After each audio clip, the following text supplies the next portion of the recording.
Contact tracing is underway this morning for more than 200 people who may have been exposed to the coronavirus at a New Jersey fundraiser for President Trump last week. The president traveled to the fundraiser despite the White House knowing before he left Washington that a close aide had tested positive for the virus.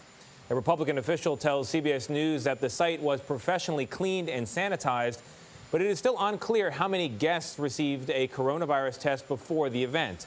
New Jersey's Democratic Governor Phil Murphy joins us now. Governor Murphy, good morning to you. I know you wish the president a speedy recovery. We wish the president a speedy recovery, but we also hope for the continued health and welfare of the people of New Jersey, and that's where I want to begin. I'm curious, what was your reaction when you learned the president traveled to your state after learning that his close aide had tested positive, and what are your biggest concerns now? Good to be with you, Tony, and I underscore that we wish the president and the first lady, anybody who's been infected, a speedy recovery. It's very frustrating. There's no other way to put it. We have paid an enormous price in New Jersey with COVID. We've lost over 14,000 people. We've gotten things largely under control, but we're dealing with our own spikes inside of our four walls. And to have a group, as they say, the virus doesn't care who you are. New Jersey doesn't care who you are. A group of folks from out of state coming in knowingly having been exposed to someone who's COVID positive is really, really frustrating. It's complicated. We started the contact tracing immediately. We ultimately got a list of the attendees by mid-afternoon on Friday. By the way, it's a group of folks who are nationally based, not just in New Jersey. We've got staff members of the club that we're contact tracing with here. We've done everything, and we continue to do everything we can. We need more out of the federal side of this, but it's extremely frustrating. Governor Murphy, I also know it was frustrating that that initial list of attendees did not include phone numbers or addresses, so it was difficult to contact them.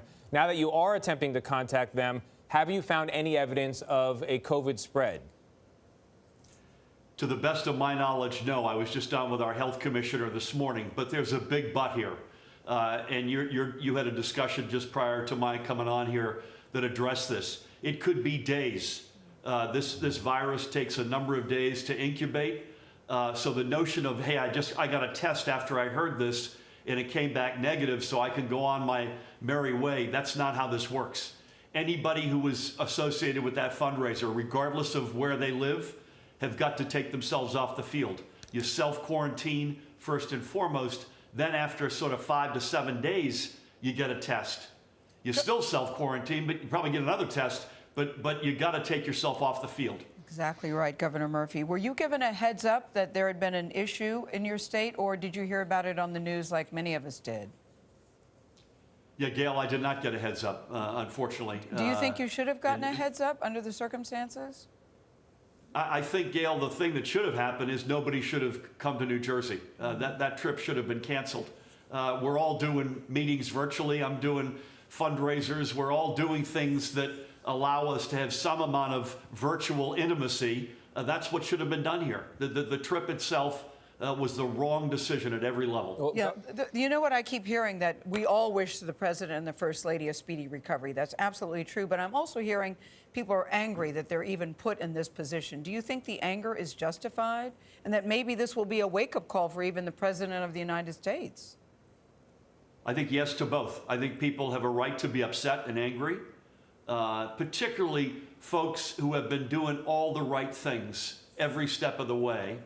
And secondly, I hope it's a wake-up call. And by the way, we talk about this chapter. It's now a long book with lots of chapters of indoor behavior, no face coverings, no social distancing.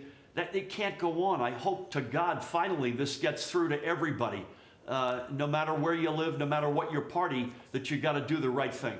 Governor, you said that this event should not have happened. I'm curious, the state has very strict guidelines for who should come, what gatherings are okay. And I know as of Friday, you were investigating whether any social distancing guidelines had been violated by the president or his party.